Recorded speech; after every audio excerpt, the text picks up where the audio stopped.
Muchos pueblos han sabido destacarse a lo largo de la historia, pero la mayoría de ellos, por más fuertes y poderosos que fueran, más tarde o más temprano terminaron desapareciendo o mezclándose con otros pueblos. Seguramente recordarán que en la antigüedad hubo invasiones, conquistas y destrucción de ciudades. Sin embargo, hubo un pueblo muy pequeño que a pesar de su escaso poder militar, logró permanecer y permanecer hasta la actualidad, atravesando el vasto océano de la historia. Este fue el pueblo hebreo, que logró perdurar gracias a una poderosa convicción, la de sentirse el pueblo elegido de Dios. Abraham, el primer hebreo. El origen y la memoria del pueblo hebreo se encuentra en el libro más leído de la historia. Bien, veamos, ¿cuál creen que es? Peter Pan.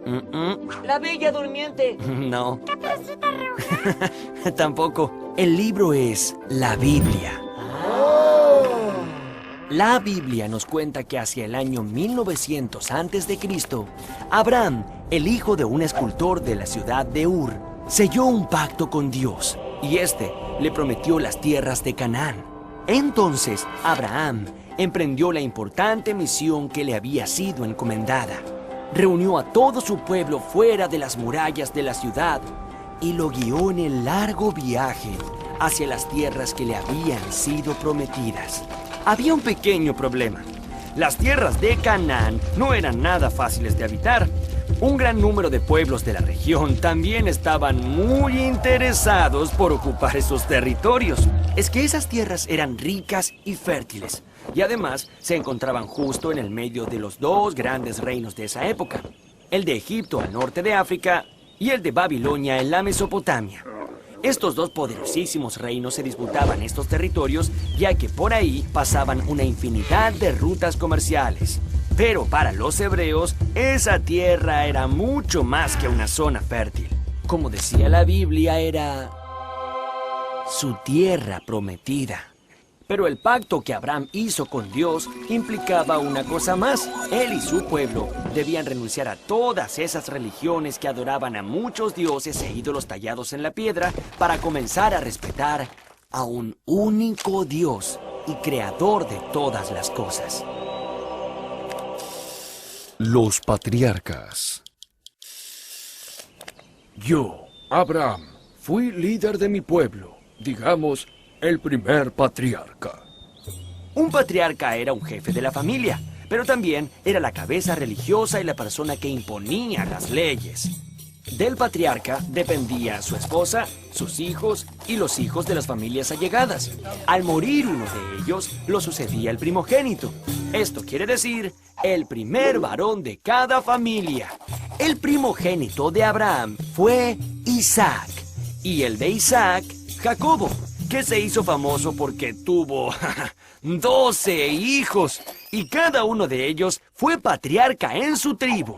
Estas fueron las 12 tribus originarias del pueblo de Israel, el pueblo que sigue las enseñanzas y la palabra de Dios. El cautiverio en Egipto. Entre los hijos de Jacobo, que eran también bisnietos del gran Abraham, José tenía una gran virtud. Soñaba cosas que luego sucedían. Un día José contó uno de sus sueños a sus hermanos. En ese sueño, sus hermanos lo alababan inclinándose ante él. Esto generó tanta envidia en sus hermanos que lo arrojaron a un pozo y luego lo vendieron a una caravana de comerciantes que iban hacia Egipto. En Egipto, José fue esclavizado y luego encarcelado. Sin embargo, su fama para interpretar los sueños trascendió hasta el mismísimo faraón. El faraón le contó a José que el sueño le había mostrado primero 7 vacas muy gordas y luego le mostraba otras 7 vacas, pero muy flacas. José le advirtió al faraón que luego de 7 años de abundancia, vendrían 7 años de escasez. El faraón quedó convencido y decidió nombrarlo su virrey. Serás mi virrey. Cuando llegaron los años de hambre en toda la región, Egipto había guardado mucho alimento. Mientras tanto, los 11 hermanos de José, desesperados por el hambre, viajaron con sus familias hasta Egipto buscando algo para comer. José los recibió, los perdonó y los protegió. Pero este bienestar no iba a durar mucho. Un nuevo faraón se había hecho gobernante de Egipto y, a diferencia del anterior, este temía a los hebreos y los despreciaba mucho. Así que los esclavizó a todos, sometiéndolos a maltratos terribles.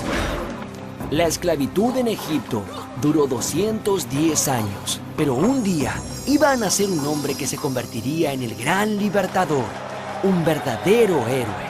Y ese hombre se llamó Moisés. Una vez que Moisés liberó a su pueblo de la esclavitud, tuvo que deambular unos 40 años en el desierto. Durante este periodo, Moisés subió al monte de Sinaí, donde recibió de Dios, el mismísimo Dios, las tablas de la ley que contenían Los 10 mandamientos. Estos mandamientos eran un código de conducta que todos los hebreos debían respetar. Los hebreos protegieron las tablas en el Arca de la Alianza y las transportaron a lo largo del desierto. Dios estaba probando a su pueblo antes de permitirles volver a la tan ansiada tierra prometida de Canaán. El regreso a Jerusalén. Una vez que los descendientes de las 12 tribus hebreas habían regresado a su tierra, empezó el periodo más esplendoroso de esta civilización, el de los reyes de Israel. Así fue que los hebreos decidieron nombrar a un rey fuerte y capaz de combatir a todos sus enemigos. A finales del siglo XI a.C., el buen juez Samuel designó a Saúl como el primer rey de Israel. Este hombre de gran valor derrotó a los amonitas y a los moabitas, pero no pudo con los filisteos. Entonces, un joven pastor llamado David sobresalió entre todos y desafió al gigante Goliat, jefe de todos los filisteos. David derrotó a Goliat usando la inteligencia y no la fuerza. Con tan solo una honda, le dio un golpe certero al gigante justo en el medio de los ojos. Así fue que venció a los filisteos y alcanzó el objetivo de vivir en paz en la tierra prometida y hacer de Jerusalén la capital política y religiosa del reino. El rey Salomón fue hijo de David y dedicó toda su vida a la construcción del templo de Jerusalén, que era el más imponente de todos los templos dedicados a ese único Dios. Además, Salomón, que era un hombre sabio y justo, buscó por todos los medios evitar las guerras y las invasiones, pero no lo consiguió. Los demás pueblos, asirios, babilonios y egipcios, no estaban dispuestos a que las estratégicas tierras de Canaán quedaran solo en manos de los hebreos. En el año 922 a.C., Salomón murió y se armó un lío tremendo, ya que los hebreos no se ponían de acuerdo en cómo defender sus tierras. Entonces se dividieron en 2 reinos, el de Judá al sur y el de Israel al norte. Las invasiones. Durante cientos de años, los 2 reinos hebreos vivieron separados. Por ese motivo, no tenían la fuerza suficiente para enfrentar a sus enemigos. El reino de Israel duró casi 200 años hasta que el gran emperador de Asiria, Sargón II, lo invadió, destruyó la capital Samaria y expulsó a los hebreos a otras regiones. El reino de Judá duró más tiempo, hasta que un rey de Babilonia, Nabucodonosor II, invadió la ciudad sagrada de Jerusalén. Destruyó el templo que había construido Salomón y expulsó a todos los hebreos a Babilonia. En la Biblia se recuerda este período oscuro como la primera diáspora. Durante esos años de cautiverio quedaron en el olvido las viejas disputas entre los hebreos de los 2 reinos y todos los descendientes de Abraham pasaron a llamarse por igual el pueblo judío. pero tuvieron que esperar 50 años más hasta que en el 539 a.C.